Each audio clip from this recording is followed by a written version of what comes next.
Yang disalib firman Allah atau Allah Bapa yang inkarnasi menjadi manusia. Topik ini menarik untuk dibahas karena banyak orang Kristen yang belum tahu siapa Yesus yang disalib.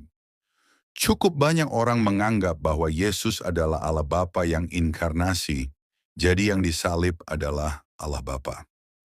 Pengertian yang demikian menggelikan karena menjungkir balikan ayat-ayat dalam Alkitab. Mari kita ulas Alkitab dengan benar, sesuai dengan teks dan konteksnya. Jangan pemikiran kita dipaksakan ke Alkitab, sehingga kita memperkosa Alkitab. Yang benar biarkan Alkitab yang berbicara pada pemikiran kita. Yesus sudah dinubuatkan jauh sebelum kelahirannya. Banyak ayatnya, beberapa contoh ayat Mazmur 2 ayat 7 TB. Aku mau menceritakan tentang ketetapan Tuhan. Ia berkata kepadaku, "Anakku engkau telah kuperanakkan pada hari ini." Yesaya 9 ayat 6 TB. Sebab seorang anak telah lahir untuk kita, seorang putra telah diberikan untuk kita.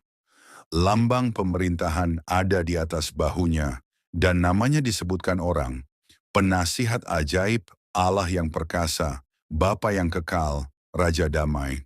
Rasul Paulus juga mengutip ayat dari Mazmur Daud. Kisah para Rasul 13 ayat 33 TB telah digenapi Allah kepada kita, keturunan mereka dengan membangkitkan Yesus, seperti yang ada tertulis dalam Mazmur kedua. Anakku engkau, aku telah memperanakkan engkau pada hari ini. Ibrani 1 ayat 5 TB. Karena kepada siapakah di antara malaikat-malaikat itu pernah ia katakan, "Anakku engkau telah kuperanakkan pada hari ini, dan aku akan menjadi bapanya, dan ia akan menjadi anakku." Ibrani 5 ayat 5. TB demikian pula Kristus tidak memuliakan dirinya sendiri dengan menjadi imam besar, tetapi dimuliakan oleh Dia yang berfirman kepadanya, "Anakku engkau telah kuperanakan pada hari ini." Dari penjelasan ayat-ayat di atas, bahwa Allah Bapa memperanakan, yaitu Yesus Kristus. Seandainya yang diperanakan adalah Allah Bapa sendiri, bagaimana kita bisa menjelaskan?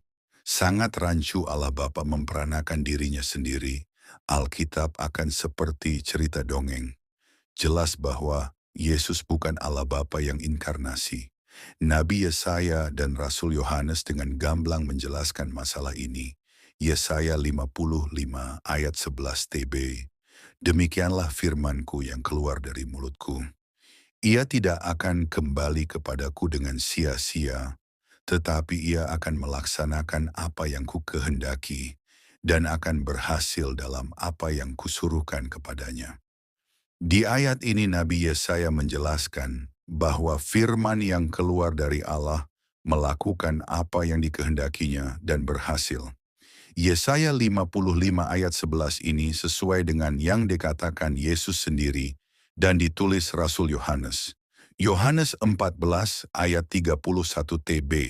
Tetapi supaya dunia tahu bahwa aku mengasihi Bapa dan bahwa aku melakukan segala sesuatu, seperti yang diperintahkan Bapa kepadaku, bangunlah, marilah kita pergi dari sini. Yohanes 9 ayat 4. TB kita harus mengerjakan pekerjaan. Dia yang mengutus aku selama masih siang, akan datang malam di mana tidak ada seorang pun yang dapat bekerja. Yohanes 8 ayat 42 TB. Kata Yesus kepada mereka, "Jikalau Allah adalah Bapamu, kamu akan mengasihi aku, sebab aku keluar dan datang dari Allah. Dan aku datang bukan atas kehendakku sendiri, melainkan Dialah yang mengutus aku." Jadi Yesus adalah anak Allah yang diperanakan Allah. Yesus melakukan pekerjaan apa yang dikehendaki Bapa dan berhasil. Diperanakan jangan diartikan Allah melahirkan secara fisik seperti umumnya manusia. Makanya Yesaya menuliskan firman yang keluar dari Allah. Ini sesuai dengan yang dikatakan Yesus sendiri. Yohanes 15 ayat 26. TB jikalau penghibur yang akan kuutus dari Bapa datang, yaitu roh kebenaran yang keluar dari Bapa, ia akan bersaksi tentang aku. Jadi yang diutus Allah Bapa siapa? Anaknya yang diperanakan atau Allah Bapa sendiri? Rasul Yohanes dan Paulus menuliskannya sangat jelas. Yohanes 1 ayat 1 TB. Pada mulanya adalah firman. Firman itu bersama-sama dengan Allah, dan firman itu adalah Allah. Yohanes 1 ayat 14 TB. Firman itu telah menjadi manusia dan diam di antara kita. Dan kita telah melihat kemuliaannya, yaitu kemuliaan yang diberikan kepadanya sebagai anak tunggal Bapa, penuh kasih karunia dan kebenaran. Filipi 2 ayat 6-7 TB6 yang walaupun dalam rupa Allah, tidak menganggap kesetaraan dengan Allah itu sebagai milik yang harus dipertahankan. 7 melainkan telah mengosongkan dirinya sendiri dan mengambil rupa seorang hamba dan menjadi sama dengan manusia. Dari ayat-ayat di atas yang diutus adalah firman Allah. Firman Allah adalah Allah. Paulus menuliskan dengan rupa Allah. Firman Allah bukan Allah Bapa. Makanya Paulus menuliskan Yesus adalah cahaya kemuliaan Allah dan gambar wujud Allah. Ibrani 1 ayat 3 TB. Ia adalah cahaya kemuliaan Allah dan gambar wujud Allah dan menopang segala yang ada dengan firman-Nya yang penuh kekuasaan. Dan setelah ia selesai mengadakan penyucian dosa, ia duduk di sebelah kanan yang maha besar, di tempat yang tinggi. Selain itu, Paulus menjelaskan bahwa pada zaman akhir ini, Allah berbicara dengan perantaraan anaknya Ibrani 1 ayat 2 TB. Maka pada zaman akhir ini ia telah berbicara kepada kita dengan perantaraan anaknya, yang telah ia tetapkan sebagai yang berhak menerima segala yang ada. Oleh Dia Allah telah menjadikan alam semesta. Sekarang kita membuktikan dari Alkitab siapa yang disalib, apakah firman Allah atau Allah Bapa. Rasul Yohanes dan Mazmur Daud menjelaskannya. Wahyu 19 ayat 13 TP, dan ia memakai jubah yang telah dicelup dalam darah, dan namanya ialah firman Allah. 1 Yohanes 4 ayat 14 TP, dan kami telah melihat dan bersaksi bahwa Bapa telah mengutus anaknya menjadi juru selamat dunia. Mazmur 107 ayat 20 TB, disampaikannya firman-Nya dan disembuhkannya mereka, diluputkannya mereka dari liang kubur. Mazmur 107 ayat 20 terjemahan versi bahasa Inggris. Ia mengirimkan firman-Nya dan menyembuhkan mereka dan melepaskan mereka dari kehancuran mereka. Wahyu 19 dengan tegas menyatakan bahwa yang memakai jubah yang telah dicelup dalam darah namanya ialah firman Allah. 1 Yohanes 4 ayat 14 mengatakan, Bapa telah mengutus anaknya menjadi juru selamat dunia. Sedangkan Mazmur 107, 20 terjemahan LAI memakai kata disampaikannya dan diluputkannya mereka dari liang kubur. Kalau terjemahan bahasa Inggris memakai terjemahan mengirimkan firman-Nya dan melepaskan mereka dari kehancuran mereka. Jadi Allah mengirimkan firman-Nya untuk melepaskan mereka dari kehancuran, sehingga manusia yang percaya diselamatkan. Sangat jelas yang disalibkan adalah firman Allah yang inkarnasi jadi manusia, bukan Allah Bapa yang inkarnasi jadi manusia. Ada satu pendapat lagi yang blunder, yaitu bahwa tubuh Yesus itu tidak real atau nyata, hanya seperti hologram saja. Apa yang dikatakan Alkitab? Mari kita baca. Roma 8 ayat 3 TB, sebab apa yang tidak mungkin dilakukan hukum Taurat karena tak berdaya oleh daging, telah dilakukan oleh Allah.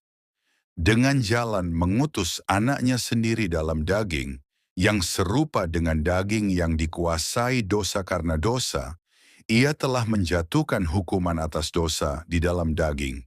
Dalam Roma 8 ayat 3 menyatakan bahwa tubuh Yesus sama seperti tubuh kita, bedanya tidak berdosa.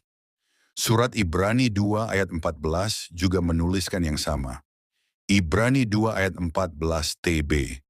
Karena anak-anak itu adalah anak-anak dari darah dan daging, maka ia juga menjadi sama dengan mereka dan mendapat bagian dalam keadaan mereka. Supaya oleh kematiannya ia memusnahkan dia, yaitu iblis yang berkuasa atas maut. Ibrani 2 ayat 16-17, Paulus menuliskan Yesus keturunan Abraham.